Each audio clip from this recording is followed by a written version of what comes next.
Ladies and gentlemen, welcome back to The Truth. I'm your host, the one you love the most, Niall Heston, back with a brand new episode here in The Truth. Back once again with my boy AJ Ponciano. AJ, how are you doing here today? I'm doing great. Week one's officially in the books. Now we get on week two, and we keep on pushing for playoffs, How do you fantasy feel football about wise. that? How do you feel about week one as a I whole? I know mean, we just recorded our takeaway show, but how do you feel week one went? you kind of mentioned it if you guys watched the last show. A lot of the high end talent didn't really produce, and it was kind of just those middle ground guys, especially fancy, that would have won you the leagues or your week one. Yeah, as a whole, I mean, I was impressed with week one. I know you were deep down impressed with the Saints absolutely dominating the Panthers. The Vikings Yep. dominated the Giants, but I mean, Saints dominated the Panthers. There were some good marks there. You can admit that. So that's obviously a good footing. But it's hard to believe week one's already behind us. We're moving on to week two, and before you know it, it'll be week three, week four, and the end of the season. So it goes by quick. We try to enjoy every moment that we can. Today, we're going to be doing our Thursday night special between the Dolphins and the Bills. A great Thursday night matchup here. Super excited for that. If you guys are new to our Thursday night shows where we give you guys our starts, sits, sleepers, and busts, there's no set number. So maybe AJ doesn't have any sits or maybe I don't have any sleepers. Whatever the case is, we're just going to kind of name some names. I mean, there's some obvious ones, right? Like we probably don't need to say you need to start Josh Allen, right? I mean, yeah, obviously, you need to start Josh Allen, like things like that. But we're really trying to get some guys that are maybe borderline, guys that maybe you have some questions about, and hopefully we can answer your questions here. So without further ado, why don't you go ahead and name your must start or must starts? So my first must start is a guy who had very little production last week for the Bills, Dalton Kincaid. Kincaid was a top tight end, top five, six tight end that was being drafted, and you know what? He didn't do a single thing for you. Had two receptions, two targets, one reception, 11 yards. 2.1 fantasy points. You are disappointed, but he's going against the Cardinals, not really that good. Yeah, their defense last week against the Dolphins. Their defense wasn't the best last week. It was solid. They still won, but it wasn't the best. And the Cardinals linebackers are pretty good there, especially in defense. But Kincaid, I'm not really worried about. I'd be worried if his snap count was low. I think he had like an 87% snap count, so he was on the field. He ran a good amount of routes. He just wasn't really targeted. Another thing, Allen didn't really have much time in the pocket against the Cardinals last week, and he had to rush out. He had to go run for himself. Had 9 rush attempts, and then that also leads into my other guy, James Cook, on the rushing side. One of the things, yes, he had 20 carries, 71 yards, didn't get in the end zone, 3 catches, 32 yards. So a very solid week, but not your RB1 if he was your third round pick or a late second round pick for you. Cardinals, or sorry, I keep on saying Cardinals because they just played the Cardinals. The Dolphins' run defense is all right. There's no one on that line that's really scaring me. They don't have Christian Wilkins anymore, and they didn't really go out and sign any huge names. I feel like for the defensive line, linebackers are solid there, but they have to have some type of mixture on the ground. I know Josh Allen took a pretty big hit to his hand the other day, or in that last game, uh, or fell on it. I don't quite remember what it was, but he had a hand injury. That's one of those things that he may not be throwing for that much or pushing the ball downfield that much. He may not have a good grip. So it kind of pushes into Kincaid make it more targets towards the middle of the field, just kind of get the ball moving. Same with James Cook, be able to have little dump offs, plays like that. Got to hand it off James Cook a little bit more because Allen's dealing with a hand injury, especially on a short week. They're not going to have a lot of time for him to rehab that. It's going to be one of those things that they're going to have to put in plays to get the ball out of Allen's hands quickly. Allen's probably not going to be able to rush it for as much because not going to be able to handle the ball. They don't want him to accidentally take a hit or fall on that hand again weirdly. So those two guys are going to be close to the ball consistently, and I could see a very high target share for the two of them in PPR leagues. Yeah, I mean, great minds think alike. I have James Cook and Dalton Kincaid as my must starts. Look, Dalton Kincaid's game, I'm just going to touch on what you said just briefly because you already basically outlined it. It was a fluke. Okay, right? Dalton Kincaid, probably top seven, top 10 for sure, tight end for fantasy. It happens, right? Weird at being in Buffalo week one. I always say week one's such an outlier because you never really can fully grasp your fantasy team or the players involved because week one, it just fluctuates, right? I mean, it's really hard to tell. So Ironically, I always seem to lose week one, and it ends up actually being better for me because then I'm really able to kind of see. I kind of throw some darts in there, see if guys will hit, and sometimes they do, sometimes they don't. But for me as a whole, week one doesn't really matter. So Dalton Kincaid's failures, you can call them, doesn't really matter. James Cook actually had success, and people were overall enthusiastic about James Cook. But again, as you mentioned, if he's your RB1, you weren't really. And if you have other options or kind of a running back committee team, maybe you consider sitting him, but you shouldn't. I mean, James Cook overall had a pretty solid game. Again, a weird situation there. I love James Cook. I'm going to continue to love James Cook as much as humanly possible. And I think James Cook and Dalton Kincaid are easy must starts this week against Miami's defense, which at times, as we've seen, can be very spotty. Okay, what about must sits? So I only have one. It's on the Dolphins side. It was last year's touchdown leader, Raheem Mostert.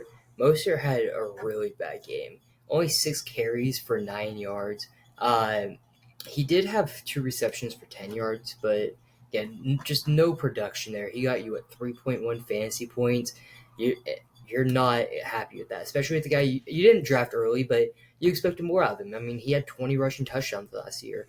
I told you to stay away from him because look at the last guy who had 20 rushing touchdowns, Jamal Williams. He didn't get his first touchdown until the very last week on a play that wasn't even called for him to score a touchdown. It's just kind of one of those things that's how it goes when you lead the league in reception like Michael Thomas did a few years back. The next year he gets injured or didn't have the best year. Cooper Kupp won the Triple Crown for receiving for receptions, receiving yards, and receiving touchdowns. What did he do? He got injured and didn't have much production. It's just one of those things when you have a huge year like that, especially for an older running back, you're not going to see much production. I mean, out of this team, HN had the most carries at 10. Tua had only 1 rush attempt, but rushed for more yards than Mostert. Jeff Wilson had the most rushing yards on this team on 5 rush attempts with 30 or 26 yards. Just one of those things that there was no true RB1 on the ground. I mean, HN was the RB1 in the sense of the receiving game. He had the most receptions for receiving yards, but Mostert just didn't do anything for me. And yes, this defense for the Bills, not the greatest. I mean, but on the other hand, they really got beat on the ground for the most part by Kyler Murray, by him extending plays with his feet. James Conner did have a good game against that Bills defense, but I think that was mainly because of the movement of Kyler Murray, him being able to extend plays. They have to worry about him. The Bills defense is not going to really have to worry about Tua rushing the ball. So it's one of those things that they're going to have to zone in on one part of the game. You can't really zone in on Hill and Waddle. I think there'll be a lot of passing yards there because the DBs and safeties for this team or for the Bills aren't the best. So I think they're going to be throwing a lot. I like the linebackers and D-line a lot better. Yeah, again, great minds think alike too. I'm going to go with Raheem Mostert as a sit. I've already said this, and you guys already know this, and you know this, that we're both not big Raheem Mostert fans. I mean, the production clearly was not there. He had like 6 carries for 9 yards, like 2 receptions for 10. It was really, really stupid. It wasn't necessarily that A-Chain was like phenomenal. I thought A-Chain was really good, but they just weren't running the football. And again, they were down for a period of time as well. And I think they're just going to eventually move away from Raheem Mostert, especially in this matchup here. I mean, A-Chain's one of those guys that like every time I see A-Chain play or like when I flip on the Dolphins games, he has the ball or is on the field in some way or shape or form. Yes, he had 23 fantasy points. It's just always remarkable how he gets it. 10 carries for 24 yards, but 7 receptions for 76. I mean, that's a Devon A-Chain stat line, right? They didn't run the football. They don't usually run the football. So again, why would you start Raheem Mostert? I know a lot of people did. I tried voiding against it. I was like, don't start Raheem Mostert. People did. Had to pay the price. Okay. We've all had that moment. Week one running back, Cam Akers a couple years ago. Everyone remembers that. That was terrible. I felt that very, very hardly.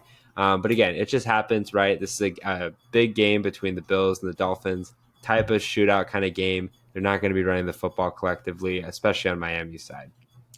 Okay, any sleepers? I have one. I have Khalil Shakir. I wasn't the biggest Shakir fan, or mainly any of the wide receivers here, except Curtis Samuel. I kind of liked him for this year for the Bills, but Shakir had 3 receptions, 42 yards, and a touchdown. His longest play was 19 yards, so it was a lot of yak yards. I feel like that he had as a total, and like I said, with that hand injury, they're going to want to get the ball out of his hand or out of Josh Allen's hands very quickly. Shakir is one of those guys who can be a good yak guy.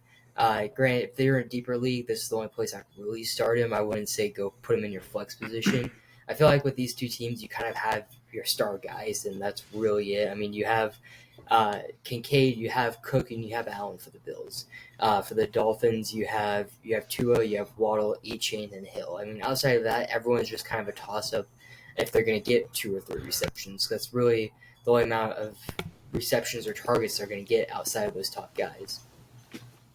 So for me, I basically put every Bills wide receiver option besides Dalton Kincaid because look, it was just a weird game for the Bills, right? I mean, they collectively threw the ball to a lot of players. Cam Coleman 4 for 51, Shakir 3 for 42, a touchdown. Dawson Knox 1 for 23, obviously. Kincaid 1 for 11, Curtis Samuel 2 for 15. I think the Bills and Dolphins offenses are really going to explode in the passing game. I mean, yes, Tyreek had that big touchdown, but I really think it's going to explode more, especially since the Dolphins running backs currently are questionable. We are recording this on a Tuesday, just a little bit before Thursday night, so we won't really know kind of what the status is. But regardless, since it's week 2, I'm guessing they don't want to go pound for pound with their running backs and try to get them hurt for the rest of the season. If it was week 15, 16, it'd be a different story. But on the Buffalo side, yes, Josh Allen threw for 250 yards, but he collectively spread it out. I think a lot of people were disappointed just by overall production from some of these guys. And I can understand that. But guys like Dawson Knox, guys like Curtis Samuel, Khalil Shakir, Keon Coleman, all got less than 10 fantasy points. And I think 1 or 2 have to hit for at least 15. I mean, they have to. They're going to get the receptions. They're going to get the touchdowns. Again, Allen was kind of filling out all his options, but I think really any of those options, the only one maybe a little bit more hesitant about was Curtis Samuel because I was watching that game. Allen wasn't really looking his way, but when you got a lot of interesting options here, you kind of got to navigate that. Josh Allen doesn't have Stephon Diggs like he's used to. So he's trying to develop those connections with other guys and see what hits. But I think all in all, for sure, safe bets, Knox, I think Khalil Shakir and Keon Coleman are safe bets. And I'd throw Curtis Samuel in the mix as well. But again, so many mouths to feed. I think those 3 are for sure safe options as far as being a sleeper on your team this week. And then any busts. The only bust I have, I put Tua, and it's either going to be he's going to have 40 points or he's going to get you 12 points. Last week against Kyler Murray, a much more mobile quarterback, he only had 162 passing yards, only 1 touchdown. He was also sacked 4 times for being a super mobile quarterback, and also lost a fumble there. It's one of those things that Tua is not as mobile. The offensive lines, I think, are very similar between the two. Neither of them are great. There's some good pieces on both sides uh, in comparison between the Cardinals and Dolphins offensive line. But again, it's either one of the things. He's going to give you 40 points because at the end of the game, he's going to throw an 80-yard bomb to Tyreek for a touchdown. But I don't expect Waddle and Tyreek to both have over 100 yards in this game, especially Waddle. I mean, I'm not sure what his status is. I know he left last week's game with a with potential concussion. He went into concussion protocol, cleared it, came back to the game, but I'm not sure what his status is at the moment. Again, Tua is someone that if he's your backup, fine. But against this defense, who put a lot of pressure on a very mobile quarterback, got him to lose the ball, pass for under 200 yards, only 1 touchdown there from Kyler last week. You don't have the rushing upside like has with Tua there. I mean, I would rather just keep him on the bench as my backup and start whoever else you have. So for me, I got 2 ones. Durham Smythe, because he had 0 points, the tight end for Miami. Nobody's going to be really starting him. I just wanted to throw that out there. But also Mac Hollins. Mac Hollins, I believe, 2 for 25 and a touchdown last week. Again, just fluctuated stat lines. People are like, oh, like Mac Hollins. Like they see him in waivers because I'm guessing probably 1% of the public drafted him, especially in a standard 10, 12 team PPR league.